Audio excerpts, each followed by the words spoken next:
रूस यूक्रेन की जंग का 14वां दिन। कीव, खार्किव, सुमी समेत कई शहरों पर रूस के हमले जारी। हर तरफ दिख रहा है तबाही का मंजर।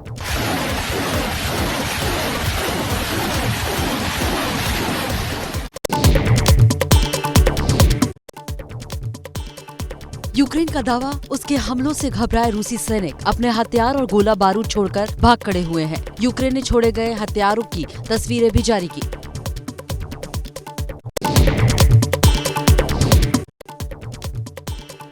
खार्किव की ओर बढ़ रही रूसी सेना के मोटराइज्ड ब्रिगेड पर यूक्रेनियन फौजों ने किया हमला। हमले में रूसी ब्रिगेड तबाह।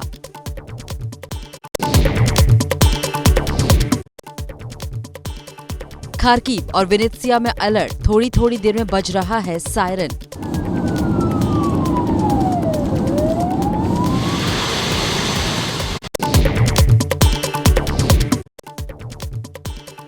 यूक्रेन के बालाकेलिया शहर पर रूस ने रात भर बरसाए बम। रात के अंधेरे में धमाकों से थर्राया शहर।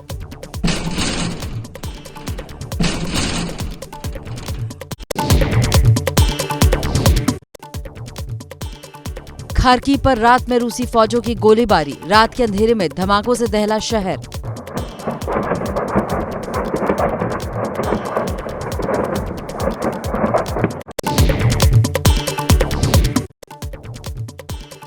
यूक्रेनी हमले के जवाब में दोनेत्स्क की फौजों का यूक्रेन पर जबरदस्त हमला।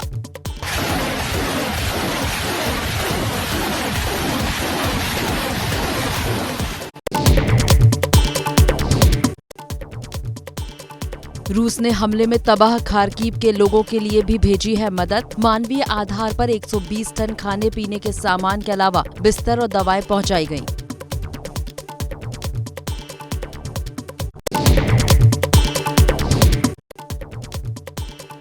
यूक्रेन के राष्ट्रपति ज़ेलेंस्की के नरम पड़ रहे हैं तेवर। कहा, नेटो में शामिल होने में उन्हें कोई खास दिलचस्पी नहीं। युद्ध विराम के लिए क्रीमिया और डोनबास को मान्यता देने पर भी कर सकते हैं विचार।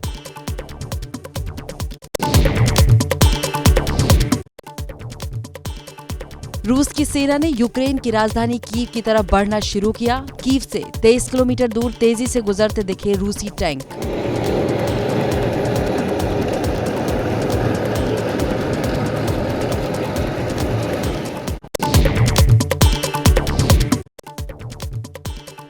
रूस और यूक्रेन के बीच छिड़ी जंग के बीच दोनेत्स्क ने आरोप लगाया है कि यूक्रेनी फौजें उसके इलाके में लगातार हमले कर रही हैं। दोनेत्स्क ने आरोप लगाया कि आज सुबह भी उसने कैलिबर मोर्टार दागे हैं। दोनेत्स्क को रूस ने अलग राज्य का दर्जा दिया है।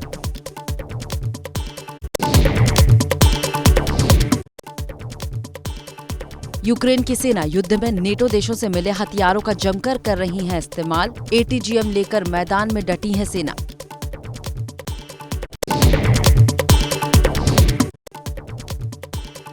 राष्ट्रपति ज़ेलेंस्की की अपील पर अजरबैजान के युवा भी यूक्रेन की सेना का साथ देने पहुंचे। पूर्व सोवियत संघ का हिस्सा रहा है Azerbaijan. Azərbaycan vətəndaşlarını Ukrayna xalqını dəstəkləməyə çağırıram. Обращаюсь к Кадырову. С каких пор предатель своего народа имеет право обращаться к народному избраннику?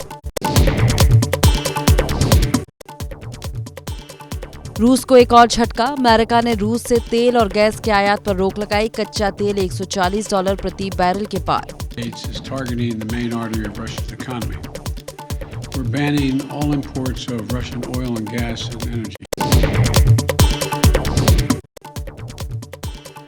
Ukraine में फंसे बेहद बीमार बच्चों को लेकर एक फ्लाइट इजराइल पहुंची। यहां के बच्चों के अस्पताल में होगा इनका इलाज।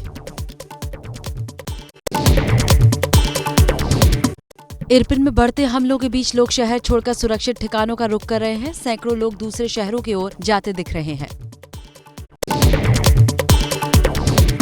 रूस और अमेरिका में तनातनी के बीच मिलकर मदद कर रहे हैं दोनों देशों के वॉलंटियर। हंगरी पहुंच रहे यूक्रेनी शरणार्थियों की मदद में जुटे हैं रूस और अमेरिका के स्वयंसेवी संगठनों के सदस्य। ब्रिटेन भी इस साल के आखिर तक रूस से तेल और गैस के आयात पर प्रतिबंध लगा सकता है। जंग के बीच रूस और यूक्रेन के विदेश मंत्रियों की कल टर्की में होगी मुलाकात। यूक्रेन के विदेश मंत्री बैठक में पुतिन और ज़ेलेंस्की की सीधी बातचीत का प्रस्ताव रखेंगे।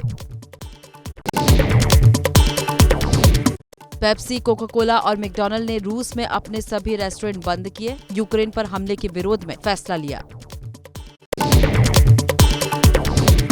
पूर्व मिस यूक्रेन वेरोनिका डिडुसेंको अपने 7 साल के बेटे के साथ यूक्रेन छोड़ अमेरिका चली गई हैं। इस बीच वेरोनिका ने पूरी दुनिया से यूक्रेन की मदद करने की अपील की।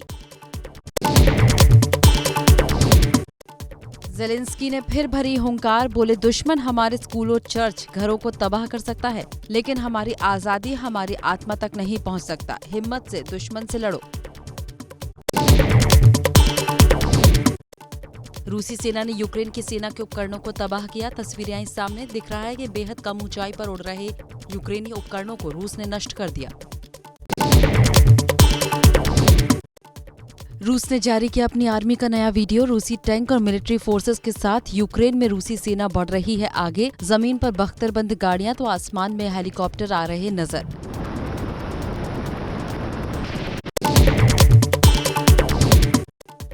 यूक्रेन के सुमी में फंसे भारतीय छात्रों को लेकर ट्रेन यूक्रेन के पश्चिमी बॉर्डर की ओर रवाना। सरकार ने कहा, बच्चों को सुरक्षित लाना हमारी प्राथमिकता। पीएम मोदी रख रहे हैं पूरे हालात पर नजर। किसी भी संकट के समय में, किसी भी संकट की घड़ी में भारत सरकार और भारत के लोकप्रिय प्रधानमंत्री श्री नरेंद्र मोदी जी हमें संकट से निकालेंगे।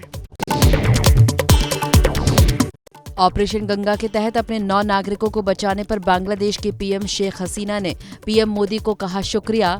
भारत ने बांग्लादेश के अलावा ट्यूनीशिया और नेपाल के नागरिकों को भी यूक्रेन से निकाला। यूक्रेन में फंसी पाकिस्तानी छात्रा अस्मा शफीक को इंडियन एम्बेसी ने सुरक्षित निकाला। अस्मा ने भारत को कहा शुक्रिया।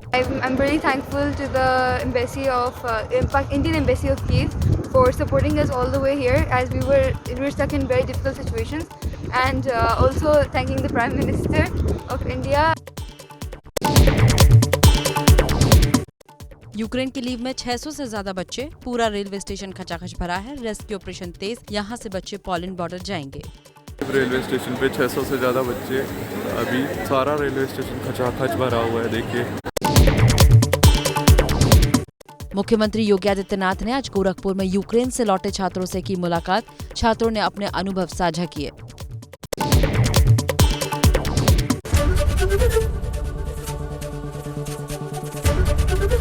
एबीपी न्यूज आपको रखे आगे।